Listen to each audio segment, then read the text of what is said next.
이노나입니다. 마스크 벗고 일단 시작할게요. 다시 인사드리겠습니다. 인문TV 이노나입니다. 일주일 만에 선생님들 다시 뵙겠습니다.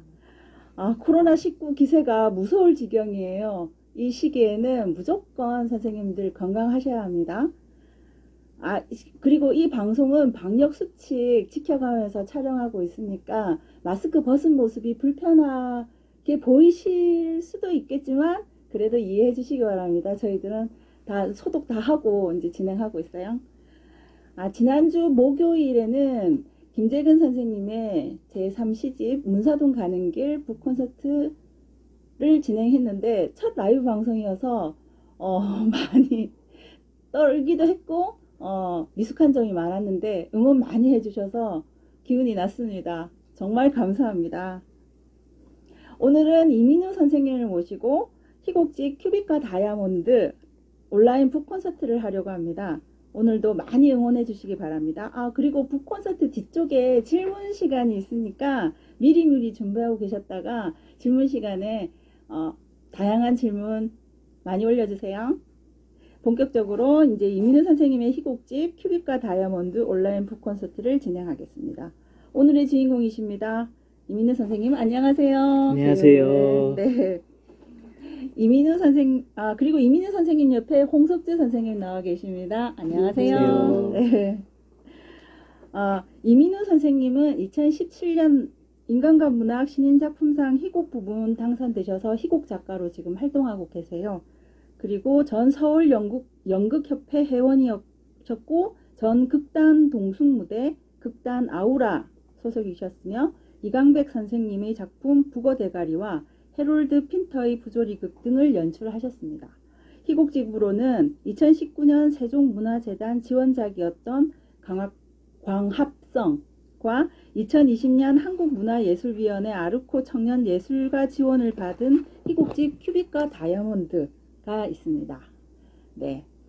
그리고 이제 홍석주 선생님께서는 희곡 작가이시자 이민우 선생님을 인간과 문학 신인작품상 등단할 때 심사위원이셨어요. 희곡 부문. 그래서 이민우 선생님을 희곡 작가로 발탁해 주신 분이십니다. 추운 날 오시느라 진짜 고생 많으셨어요. 네. 영광입니다. 네. 이민우 선생님의 인사 말씀을 듣겠습니다. 안녕하세요 선생님들. 희곡 쓰는 이민우라고 합니다. 네, 추운 날씨에 건강하시지요? 네, 이번에 큐빅과 다이아몬드로 북콘서트를 하게 됐습니다. 책 출판과 함께 이렇게 북콘서트 자리를 마련해 주신 인간과 문학 선생님들, 그리고 유한근 선생님, 이노나 편집장님, 그리고 제가 이렇게 희곡을 쓸 수 있게 신인 작품상의 심사를 해주신 홍석주 선생님께 다시 한번 감사의 인사드리겠습니다. 제가 책을 선생님들께 보내드렸는데요. 아마 대부분 다 아마 책을 미리 읽어보셨거나 아니면 받아보셨을 겁니다. 이따가 궁금하신 점 있으시면 질문해 주셨으면 감사하겠습니다. 네, 감사합니다. 네. 그리고 지금 라이브 방송에 들어오신 선생님들 계시는데 감사드립니다. 네, 그리고 이제 홍석주 선생님께서도 희곡집 미리 받아보셨죠? 네. 네. 너무 좋은 작품을 오래간만에 네. 읽었습니다. 네, 어떻게 읽으셨는지 아니면 이민우 선생님께 하시고 싶으신 말씀 있으신지 편하게 말씀해 주세요. 네. 우리 이민우 작가님하고 같이 또 인문TV를 이렇게 하게 돼서 너무 영광이고요. 이제 이민우 작가님 일단 희곡 작품집 큐빅과 다이아몬드 출간 진심으로 축하드립니다. 네, 감사합니다. 저는 정말 오랜만에 좋은 희곡 작품을 읽었습니다. 이민우 작가님 작품은 이민우 작가님은 던전이라는 작품으로 인간과 문학 신인 작품상을 수상해서 문단에 발을 들이셨고요. 제가 심사 때 희곡 작가이자 소설가 송영림 선생님하고 함께 심사를 했습니다. 그래서 이민우 작가님은 우리 삶과 세상이 밀접하게 연결되어 있다는 사실을 잘 알고 계셨고요. 이런 불합리 또는 아버지와 아들 간의 세대 간 보이지 않는 거리감을 잘 풀어내고 싶어 했습니다. 이에 대한 해법을 문학에서 찾고자 하는 작가라고 생각을 해봅니다. 이번에 출간한 작품집 큐빅과 다이아몬드도 우리 사회의 일면을 잘 짚어주고 있습니다. 주얼리 제작을 하는 금속 노동자가 실제로 겪는 일을 서사로 하여 그 서사를 풀어가며 희망의 가치를 보여주고 계시죠. 그러한 작가적 양식이 그야말로 반짝반짝 빛나고 있음을 느낍니다. 그것이 큐빅이든 다이아몬드든 위로여도 좋고요. 그 다음에 노동절날 쉬는 거, 자신만을 위한 날, 자신만을 위한 커피 한 잔 마실 수 있는 시간을 이어도 좋고요. 이거는 37쪽에 나와 있고요. 점심값 1,500원 인상을 해주는 회사, 노동자를 귀히 여기는 사주로 변했으면 좋겠고, 복지를 요구하는 강한 노동자가 되었으면 좋겠고, 이거는 67쪽에 나와 있고요. 정말 예술가로 성공했으면 좋겠고, 이거 77쪽에 나와 있어요. 이렇게 극중 인물들은 희망을 갖고 있습니다. 실제로 정규직과 비정규직, 노동은 주 52시간, 시급은 8,700원 등 개선은 되고 있지만 제도가 정착되려면 좀 더 시간이 필요한 것 같습니다. 노사가 모두 원하는 대로 되는 것은 쉽지 않겠지만 이 보석은 누구나 자기 몸에 착용하고 싶은 욕망 같은 것 아닐까요? 등장인물들은 각자 꿈꾸는 미래를 위해 일에 매진합니다. 노동 집약 산업이 줄을 잃었던 70년대부터 기술과 IT 산업으로 발전한 2020년까지 열심히 금과 은을 어루만지지만 그 사이 산업 구조도 변하고 사회 구조가 변했는데도 곰인형에 눈을 달거나 금속 세공하는 기술은 수공예로만 해야 되고 작업 환경은 CCTV가 추가되었고 여성이라는 이유로 임신조차 할 수 없는 그 젠더적 위계는 그대로였습니다. 세계 초고속 5G를 쓰는 IT 시대에도 종이봉투에 현금으로 월급을 받고 있고 소득세 탈루도 아주 이루어지는 이 현실도 막막함 그 자체였습니다. 제도와 법이 바뀌었는데도 세상은 그다지 달라진 것이 없습니다. 그런데 꿈을 꾸는 것도 변하지 않았습니다. 그 가치는 좀 슬프지만 반짝반짝 빛나는 장면으로 막을 내렸고 희망의 메시지를 주고 있습니다. 이어진 그 현장 인터뷰를 읽고 제가 주얼리 노동자를 검색해 보니까 정말 2018년부터 노동절이 쉬었다는 기사, 화공약품 앞에서 점심을 먹는 그 열악한 환경은 그대로였습니다. 자본가와 노동자 모두 인간의 능력을 사는 것이라고 합니다.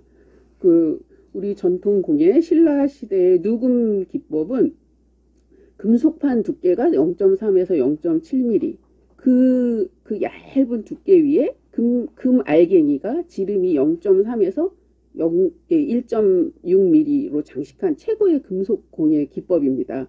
이 고급 예술가들, 지금도 이 고급 예술가를 예술가라고 하지 않고 기술자라고 부르면서 그것에 대한 예우는 높지 않다고 합니다. 그래서 숭룡고군 회사를 떠나고 견습생이 그 자리를 채우면서 새로 일을 배우고 일을 한다고 합니다. 이 멋진 솜씨와 능력을 사는 것임에도 그 자본이 지배하는 현대사회에서는 돈으로 환산하기 때문이겠죠. 우리 한국인의 문화 중에 정, 배려라는 것이 사라지는 느낌을 요즘 많이 받고 있는데요. 자본이 풍족한 시대임에도 돈으로 환산하려고 하니까 더 높은, 더 숙련된 능력을 요구하고 또 물질을 중요시하다 보니 낮은 기술력만 인정하려고 하는 것이겠죠. 그런데 이런 현상은 프랑스에서도 나타나고 있다고 합니다. 프랑스인의 자랑스러운 문화인 관용, 똘레랑스가 사라지고 졌다고 합니다. 프랑스 대혁명 이래 그 300여 년 동안 이 부조리한 사회에서 일어나는 불합리함을 개선할 때 계몽적으로 퍼져나갔던 문화였는데요. 불합리한 일로 고통스러워도 회의주의에서 벗어나서 사회가 개선될 수 있다는 의욕을 갖도록 서로 배려하는 노력이 사회 구조를 바꾸는 바탕이 되었다고 합니다. 유한근 교수님이 평론에도 쓰셨지만요. 사랑, 꿈, 노동의 가치 이런 것 등이 진정 살아있음을 이 책 속에서 느끼게 되었습니다. 이 한 권의 희곡집과 문학작품으로 드러난 배려야말로 불합리한 사회에 던지는 진정한 희망이 아닐까 합니다. 이민우 작가님 요 작품집 진심으로 다시 한번 축하드리고요. 네. 우리 이민우 작가님, 이 윤웅아 작가님을 많이 응원해 주시기 바랍니다. 감사합니다. 감사합니다. 감사합니다. 너무 정성스러운 말씀. 네. 그리고 이제 이민우 선생님의 희곡집 큐빅과 다이아몬드 뒷부분에 추천의 말씀을 써주신 유한근 선생님 모시고 또 이제 말씀을 듣겠습니다. 선생님. 안녕하세요. 네. 네.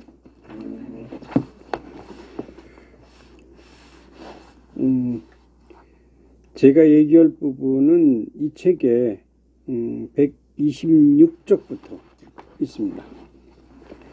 제목이 그 이민우의 그 희곡세계라고 해서 자초된 민중의 꿈꾸는 삶의 가치라는 제목으로 이걸 썼습니다. 이민우 작가는 앞에서도 얘기했지만 인간과 문학 신인작품상 희곡 부문에 던전으로 당선된 희곡 작가입니다. 이 작품은 이 희곡의 경우는 그 자신의 방을 생존 공간으로 생각하고 틀어박혀 오직 컴퓨터로만 세상과 소통하는 한 남자 이야기를 그리고 있는 소설입니다. 그러니까 요즘에 이런 남자들이 많이 있죠. 이런 여자들도 많이 있습니다.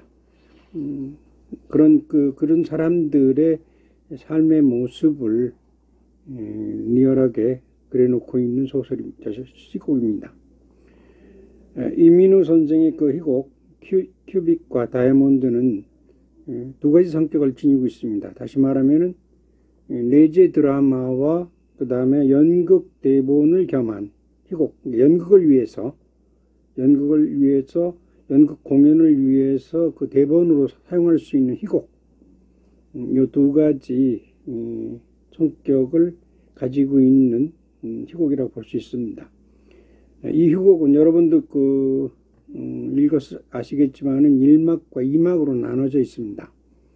1막은 1970년대 봉제 공장을 배경으로 해서 그 1막이 설정되어 있고 2막의 경우는 2020년 현재 종로 주얼리 공장을 배경으로 해서 3명의 여자와 1명의 남자가 시 공간을 초월하여 1인 2역으로 등장해서 연극이 이어집니다.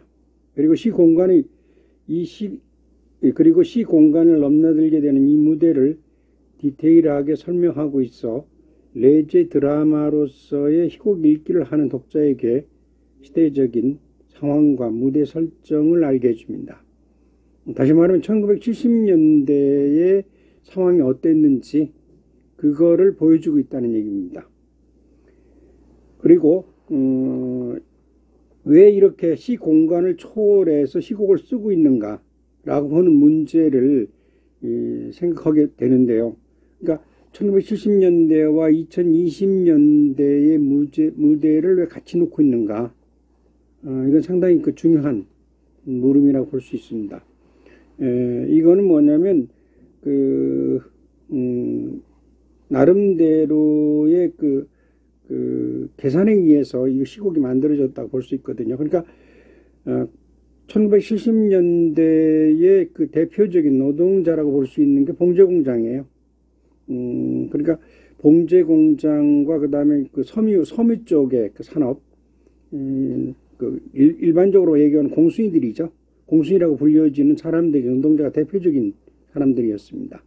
근데 이제 2020년대의 대표적인 노동자로는 주얼리 공장을 선택한 것이죠. 앞에서 홍석수 선생이 얘기했지만은 이들이 처해 있는 열악한 노동 조건들, 이런 조건들 때문에 이 두 가지를 시 공간을 초월해서 설명하고 있는 겁니다. 이런 어떤 배경을 해서 전개되고 있는 이 희곡의 특징은 여러 가지가 있습니다. 그 중에 하나가 뭐냐면은 등장인물에 대한 동작선이나 행동 지시를 지문으로 디테일하게 제시해주고 있다는 점이에요. 요거는 레제 드라마로서의 희곡을 읽는 사람에게도 도움이 되는 것이고요. 아니면은 무대 공연을 하는 그 연출가나 배우들에게도 도움이 되는 그런 것이라고 볼 수 있을 겁니다. 그런데 특히 이민우 선생의 시곡에서 우리가 볼 수 있는 거는 특징 중에 하나가 뭐냐면은 역동적인 그 대사예요. 그것이 그 대사의 경우가 일반적으로 희곡의 대사의 경우에 그 역동성은 등장 인물이 주고받는 것에서 나오는 것이죠. 일종의 재치나 위모나 이런 걸 가지고 그 평가를 하는데, 그런 역동적인 대사 그 구사가 특징적이라고 볼 수 있을 겁니다. 이 이민우 선생 희곡의 이 모티프는 사랑, 꿈, 노동 가치, 그리고 진짜와 가짜, 그리고 크게 얘기하면은 노사 분규라고 하는 키워드를 가지고 있다고 볼 수 있습니다. 그러니까 노사 분규 얘기는 1970, 80년대에 많이 있었던 문제죠. 그런데도 현재까지도 노사 분규 문제가 주얼리 그 공장에서도 전개되고 있음을 우리는 이 희곡을 통해서 알 수 있습니다. 그 다음에 이 시곡에서 우리가 주목해야 할 부분은 뭐냐면, 작가가 의도하고 있는 바 젊은이들이 꿈꾸고 있는 가치가 세상과의 만남으로부터 자초하게 되는 그런 그런 민초의 삶을 그리고 있다는 점이에요. 그리고 중간중간에 터져나오는 아폴리즘적인 작가의 어록들, 이런 것들이 바로 이 젊은이들의 절규 같은 말이에요. 그래서 이런 말들이 독자들이나 희곡을 읽는 독자들이나 아니면 연극을 보는 관객들에게 큰 감동을 줄 것으로 저는 믿어 의심하지 않습니다. 이런 점에서 이 희곡집, 이민우 선생의 이 희곡집 큐빅과 다이아몬드의 발간 의미는 상당히 크다고 볼 수 있을 겁니다. 잘 알듯이 이민우 선생의 이 희곡집의 경우는 뒤에도 나와 있지만은 그러니까 한국문화예술위원회의 아르코 청년예술가 지원이라고 하는 그런 지원 정책, 지원 항목에 선정돼서 원고료 일부를 지원받아서 발간된 걸로 그렇게 되어 있습니다. 희곡집이라고 하는 것이 옛날에도 그랬고 지금도 마찬가지예요. 출판이 많이 안 돼요.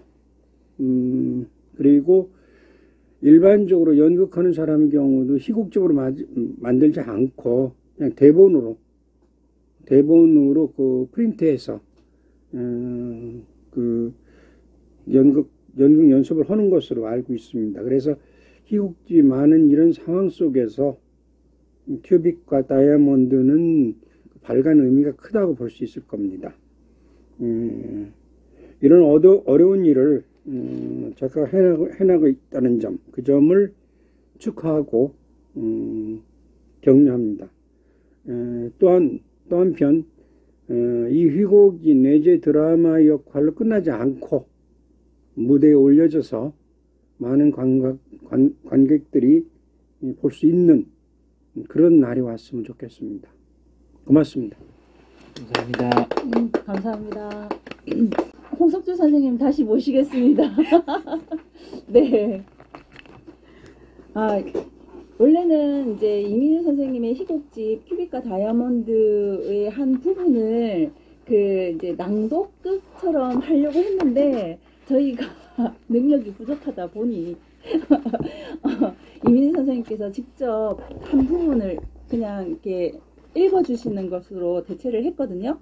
예, 작가의 말 중에 앞부분에 현재 지금 종로 주얼리 노동조합 김정봉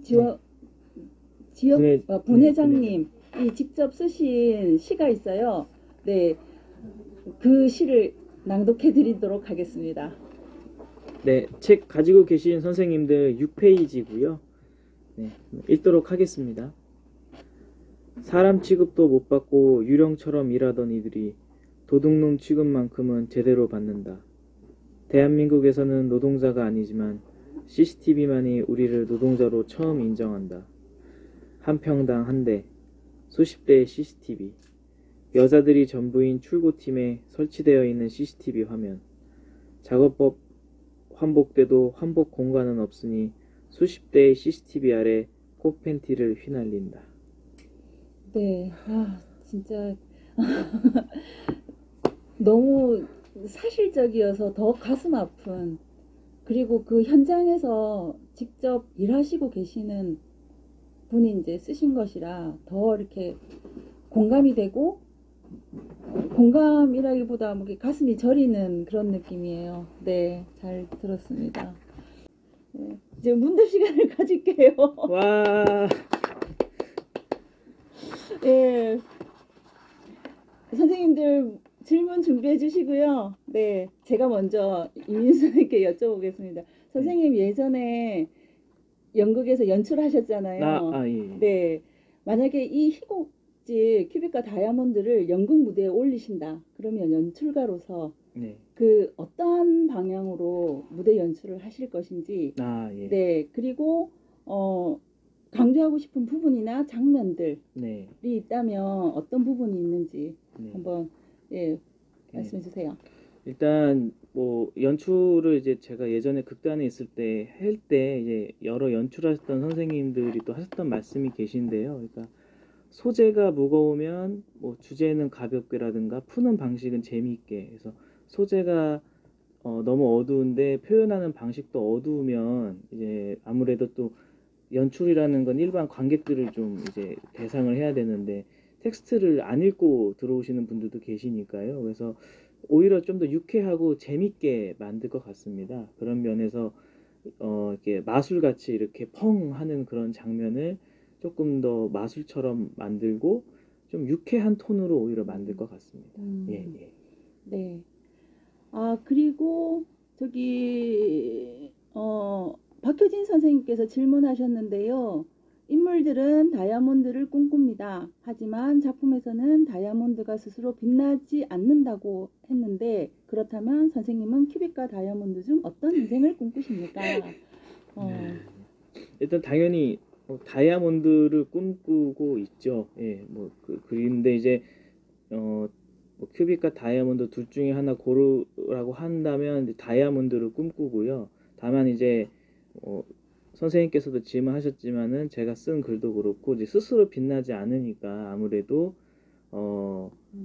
옆에 이제 항상 나를 이렇게 좀 챙겨주고, 그러니까 나와 같이 이렇게 보좌를 맞출 수 있는 가족이면 가족, 파트너면 파트너, 그런 사람과의 뭐 거창하게 얘기하면은 연대고요. 연대까지는 아니더라도 같이 이렇게 나와 뜻이 맞는 사람이 있는 게 작업을 하는 것도 그렇고 인생을 하는 거에 있어서 중요하지 않을까라는 생각을 합니다. 그래서 네, 서로 빛이 되는 네. 저도 그런 이제 존재. 어떤 사람을 다이아몬드로 만들어 주는 그런 역할을 해야겠다는 생각이 들었습니다. 멋지십니다. 네. 그리고 김재근 선생님께서 질문해 주셨는데요. 문학 장르 중 특별히 희곡을 선택하신 동기가 무엇인지. 예. 그러니까 원래는 제가 영화를 하려고 했었습니다. 영화를 하려고 했었는데 영화로 상도 받으셨잖아요. 네. 자그마한 상이어서요. 근데 이제 영문학을 이제 전공하면서 이제 문학을 자연스럽게 접하게 됐고, 또 이제 연극을 이제 하게 되면서 영화만 고집했던 게 오히려 더 문학과 희곡으로 이렇게 자연스럽게 알게 되면서 좀 레퍼런스가 다양해지고 오히려 더 좀 짧았던 어떤 그런 이제 지식이나 이런 예술적 심미안이랄까 이런 게 더 넓어졌던 게 들었습니다. 그러면서 어떻게 보면은 연극이라고 더해서 또 현대 영상 매체가 또 나온 거고, 또 생각해보면 연극이 가장 오래된 장르 중에 하나지 않습니까? 그래서 가장 배울 것도 많고 또 영화 못지않게 매력을 느껴서 연극을 제가 이렇게 하게 됐는데 참고로 이제 아까도 이제 말씀해 주셨지만 프로필에서 이강백 선생님 작품이랑 헤로드 핀터의 작품을 연출을 하면서 그때까지만 해도 영화 작업하던 때가 남아 있었기 때문에 좀 짧은 이런 어떤 소견으로 좀 약간 무리하게 좀 이렇게 제가 하고 싶은 대로 했었는데 제가 여태까지 연극과 희곡을 쓰면서 선배들한테 들었던 가장 충격적인 말일까? 가장 좀 와닿았던 말이 배우들이 이제 이거는 어떻게 연기하면 좋을까? 이 장면은 어떻게 이해하면 좋을까라고 할 때 저는 자꾸 이제 텍스트만을 보면서 뭐 제 생각을 얘기했는데 이미 이 안에다 답이 있다는 선배의 말이 있었더라고요. 그런 질문은 이미 희곡에 다른 페이지 가면 이미 있어. 좋은 희곡은 이미 그 안에 다 배우들이 질문해야 되는 답이 다 있는 희곡이 좋은 희곡이야라고 해서 되게 좀 놀랐던 경험이 있습니다. 그래서 이 희곡의 매력에 좀 빠지게 됐는데요. 좀 장황하게 말씀을 드린 것 같은데 그러니까 영화나 영상 매체를 고집했던 저가 좀 이제 문학을 할 수 있는 어떤 뭐 진화 뭐 그런 어떤 저에게는 이제는 희곡을 계속 이제 쓸 수밖에 없는 그런 운명이 된 것 같습니다. 좋은 대답이 됐나 모르겠습니다. 예. 예. 그리고 홍석주 선생님께서는 뭐 하시고 궁금하신 점 없으세요?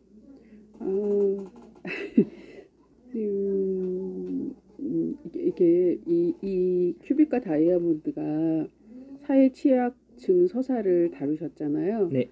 이 서사를 다룰 때 이걸 작품화할 때 뭐 좀 어려운 점 이런 건 혹시 없으셨는지 가령 이제 현장에서는 여러 가지 일이 있었고 그걸 사건으로 여기 희곡에서는 다루어야 하잖아요. 근데 그런 거를 이렇게 심정적으로 이렇게 사람한테 공감을 이끌어내서 아주 그걸 끊김없이 끌고 나가는 힘이 대단했다고 느꼈거든요. 네. 그래서 혹시 그런 어려운 점은 없으셨는지 좀 궁금합니다. 네. 네, 알겠습니다. 일단 인터뷰를 진행을 했기 때문에 좀 얻은 자료는 되게 많았는데요. 사실은 이제 제가 지금 서울에 다시 올라와서 제가 학원 선생이기 때문에 오전엔 시간이 돼서 사실 이제 편집장님이나 유학원 선생님께 좀 폐가 되지만 오전에 시간이 나면 여기서 이렇게 글도 쓰고 좀 일도 도와드리고 있는데 그래서 선생님께도 많이 배우고 했습니다만 좀 하고 싶은 얘기가 많지만 좀 간략하게 치는 그래서 정말 뭐 10가지를 하고 싶다고 해도 10가지를 다 넣으면은 마치 막 여러 가지 양념을 다 넣어서 오히려 맛이 없는 요리가 되는 것 같아서 그 선별 작업 그거가 제일 힘들었고 그게 제일 중요했던 것 같습니다. 예. 그러셨을 것 네, 같아요. 예. 저기 유한근 선생님께서 앞에서 계속 이제 그만하라고 하시는데 이제 여기서 더 질문이 없으시네요. 네. 그러면 이제 오늘 두 번째 라이브 방송인데 제가 실수를 백그라운드 뮤직을 깔아버렸습니다. 죄송합니다. 여전히 실수도 많고 진행도 매끄럽지 못하고 그래도 더욱더 발전하는 인문TV가 되겠습니다. 와. 선생님 잠시만요. 공지해야 돼요. 네. 오늘 라이브 방송도 동영상으로 편집해서 게시판에 업로드하겠습니다. 그리고 인문TV 유튜브를 시작했어요. 예, 지난 방송들 동영상 만들었던 거 유튜브에 어제 하나 올렸는데 그 유튜브에서 인문TV 검색하시면 되거든요. 인문TV. 그리고 구독과 좋아요, 알림 설정까지 부탁드려요. 와. 그리고 다음 주 목요일인 12월 24일에는 김세희 선생님과 양희지 선생님의 시 퍼포먼스 방송이 있습니다. 믿고 보는 김세희 선생님과 양희진 선생님의 시 퍼포먼스 방송 많이 기대해 주시고요. 12월 31일이 목요일이더라고요. 그날은 인간관 문학파 문학 콘서트를 할 예정입니다. 지난 여름 세미나 때 하지 못했던 더 좋은 문학상 시상식과 그 책 발간패 증정 그리고 동인지 발간 자축 그리고 임원진 2취임식이 있을 예정이니까 잊지 마시고 그 12월 31일 오후 2시 라이브 방송도 기대해 주시기 바랍니다. 그리고 이제 덕담 시간도 가실 거니까요. 선생님들 많이 기대해 주시고 건강하세요. 안녕.